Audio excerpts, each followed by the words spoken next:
নমস্কার, আমি ডক্টর সুতপা বসু। আজ আপনাদের কাছে উপস্থাপনা করব আগামী 2025 কেমন যেতে চলেছে মেষ রাশি মেষ লগ্নের জাতক জাতিকাদের সাথে। আগামী বছর অত্যন্ত গুরুত্বপূর্ণ, কেননা আগামী বছরে আমরা দেখব চারটি গ্রহেরই বড় বড় চারটি গ্রহের সঞ্চার হচ্ছে। এক, শনি। শনি মীন রাশিতে কুম্ভ থেকে মীনে সঞ্চার করার জন্য মেষ রাশির 7.5 শুরু হচ্ছে। দুই, বৃহস্পতি। বৃহস্পতি সাধারণত বছরে 1 বছর করে এক একটা রাশিতে থাকে। এবার বৃহস্পতির 3টে রাশিতে সঞ্চার দেখা যাবে।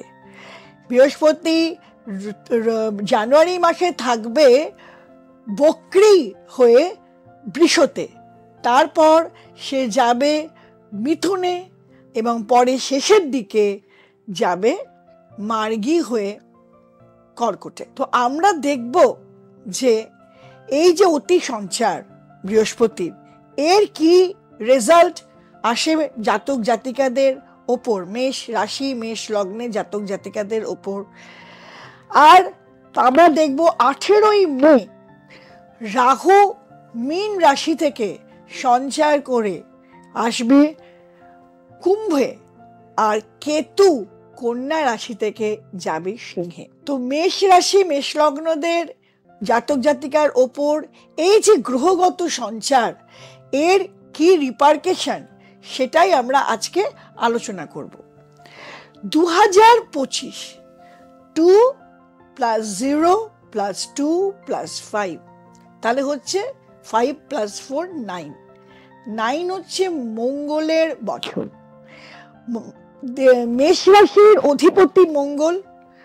মেষ রাশি মানে মঙ্গল হচ্ছে মেষ রাশির অধিপতি এবং জাতচক জোডিয়াক সাইনের 8 হাউসের অধিপতি। 1 এবং 8-এর অধিপতি মঙ্গল। সেই মঙ্গলকে আমরা জানুয়ারি মাসে পাবো কর্কটে, মানে মেষ রাশি মেষ লগ্নের 4th হাউসে বক্রী অবস্থায় এবং নিচস্থ। মঙ্গল কর্কটে নিচস্থ এবং বক্রী অবস্থায় পাবো। এইটা কিন্তু খুব একটা ভালো ফল দেবে না। এইখানে আমরা দেখব যে মঙ্গল মানে কি। মঙ্গল হচ্ছে তেজ, ভেলার, বিক্রম, রাগ, রক্তপাত, গন্ডগোল, অ্যাটাক। আবার মঙ্গল উদ্যম, মঙ্গল ইনিশিয়েটিভ। কিন্তু আমরা দেখব যে প্রথম দিকটাতে, যখন বছরের প্রথম দিকটাতে যতদিন মঙ্গল রেট্রোগ্রেড থাকবে কর্কটে, আমরা দেখব যে ছোটখাটো অ্যাক্সিডেন্ট, আঘাত, অগ্নিসংযোগ হতে পারে। তাই জন্য মেষ রাশির জাতক জাতিকাদের একটাই কথা, যে সাবধানে চলাফেরা করা। যারা বাইক চালাও তারা বাইক খুব সাবধানে চালাবে। যাদের বাইক কেনার জন্য আমার কাছে খুব জোর দিচ্ছে, তাদের এখন এই মুহূর্তে বাইক কিনে দেবেন না। একটু পরে মঙ্গল মিথুনে চলে যাবে, তারপর যখন আবার মঙ্গল কর্কটে আসবে বা রবিতে যাবে, তখন আপনার স্থিতি হবে, তখন কিনে দিতে পারবেন। আর কি দেখব, 18th মে পর্যন্ত রাহু থাকবে মেষের দ্বাদশে। এই সময় বিদেশ যাওয়া, বিদেশের সংযোগ, কেউ যদি বিদেশ যেতে চায় যেতে পারবে। বাধা আসলেও আসতে পারে, কিন্তু বিদেশ যাওয়ার একটা সুযোগ আসবার চান্স আছে যারা বিদেশ যেতে চায়। আপনাদের দ্বিতীয় জানুয়ারি মাসে আপনাদের দ্বিতীয় বৃহস্পতি থাকবে বক্রী। তারপর এই বক্রী বৃহস্পতি মার্গী হয়ে যাবে বুধে। যখন বুধে বৃহস্পতি যাবে তৃতীয়, আপনাদের তৃতীয়, তখন দেখবেন কমিউনিকেশন, ভাই বোনেদের স্থিতি, মেষ লগ্ন মেষের জাতক জাতিকাদের ভাই বোনেদের পড়াশুনো, ভাই বোনেদের সাথে সম্পর্ক, এইগুলো ভালো হবে, জনসংযোগ ভালো হবে। আর যেটা আমরা দেখব যে 29 মার্চ শনি আসবে মেষের দ্বাদশে। শনি আসবে মেষের দ্বাদশে, এটা মিনে। ওই সময়টা একটা সাংঘাতিক সর গ্রহ সংযোগ হবে, মানে মিনে আমরা 6টা গ্রহ একসাথে পাবো। কাকে কাকে পাবো? শুক্র উচ্চস্থ হয়ে বক্রী, রবি, চন্দ্র, শুক্র পাবো, রবি পাবো, চন্দ্র পাবো, শনি পাবো, রাহু পাবো, বুধ পাবো। তাহলে রবি, শনি, রাহু, চন্দ্র, বুধ, শুক্র, এই 6টি গ্রহকে আমরা একসাথে মিনে পাবো। এই একসাথে যখন আমরা মিনে পাবো মেষের দ্বাদশে, তখন কিন্তু মেষের ভালোয় মন্দে মিশ্র ফল পাওয়া যাবে। শুক্র আর মঙ্গল জেনারেলি বক্রী প্রতি বছর হয় না। এখানে শুক্র 4.5 মাস তার উচ্চস্থ হয়ে বক্রী থাকবে। এইটা কিন্তু একটা অত্যন্ত বড় পরিবর্তন আনবে মেষ রাশির জাতক জাতিকাদের জীবনে। শনি রাহু শ্রাপিত করে দ্বাদশে থাকবে। এই সময়টা কিন্তু আমরা অনেক রকম বাধা বিপত্তি দেখতে পাবো। কিন্তু 7.5 মানেই কিন্তু যে ভয় বিরাট একেবারে ধ্বংস হয়ে যাবে তা নয়।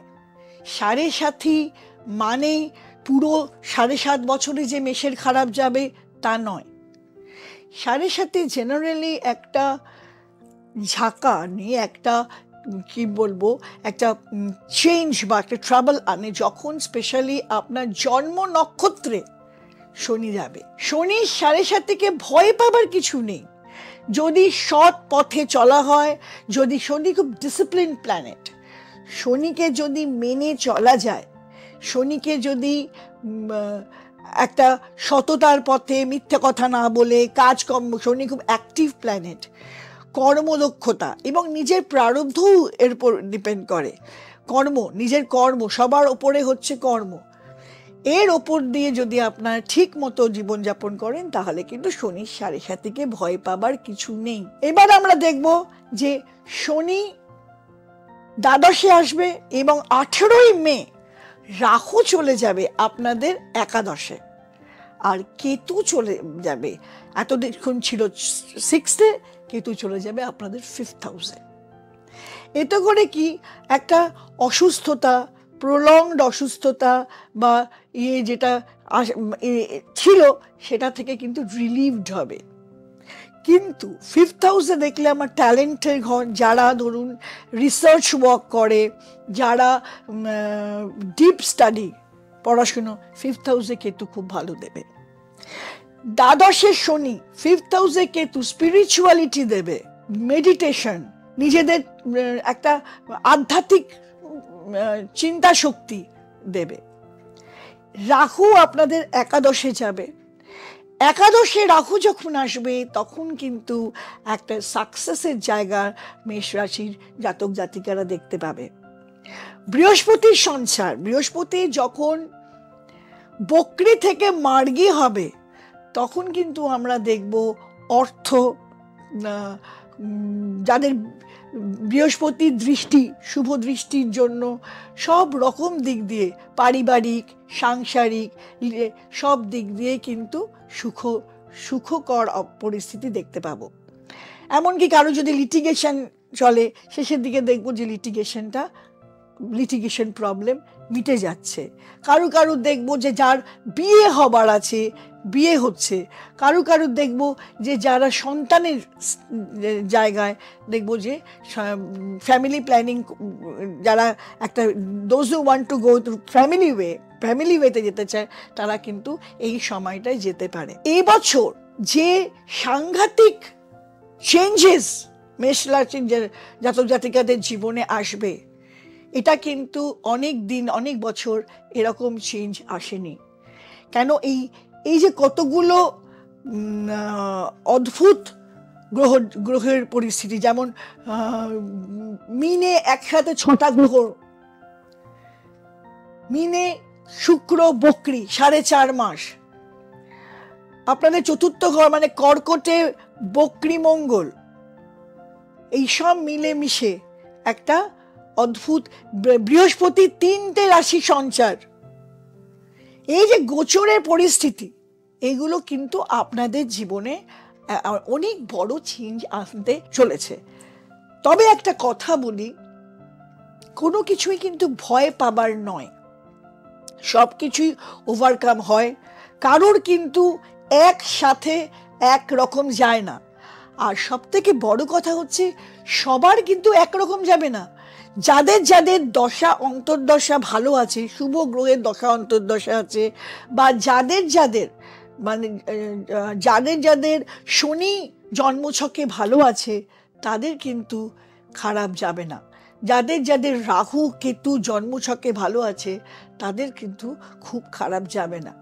সুতরাং আমি বলবো, যারা 2025-এ শনি 7.5 ঢুকছে বলে মেষ রাশিতে ভয় পাচ্ছেন, ভীত হচ্ছেন, বা যারা রাহু একাদশে যাচ্ছে বা বকরি মঙ্গলের জন্য ভয় পাচ্ছেন, ভয় পাবার কোনো কারণ নেই। ভয় না পেয়ে নিজের কনফিডেন্স গ্যাদার করে কর্ম করে যান, সৎ পথে কাজ করুন, এবং আপনাদের জন্মছকটা কোনো ভালো অ্যাস্ট্রোলজারকে দেখিয়ে দিন। আমাকে বললে আমিও দেখে দিতে পারি, আমার নম্বর যাচ্ছে, নিজে স্ক্রল করে আমাকে যদি কল করেন আমিও আপনাদের হেল্প করতে পারি, যে সত্যি যে গ্রহগত অবস্থান এই বছরটাতে আছে সেটা কি কোনো আপনার জীবনে কোনো একটা বিরাট ট্রাবল এনে দেবে, বিশাল ভয়াবহ ক্ষতি এনে দেবে? আর যদি কোনো রকম অসুবিধে থাকে সেটার রেমিডির নিশ্চয়ই ব্যবস্থা করা যায়। তাহলে শান্তিতে জীবনযাপন করুন, ভয়ের কিচ্ছু নেই। ভয় পেলে যে কোনো ভালো অ্যাস্ট্রোলজারের সাথে কন্ট্যাক্ট করুন। নমস্কার।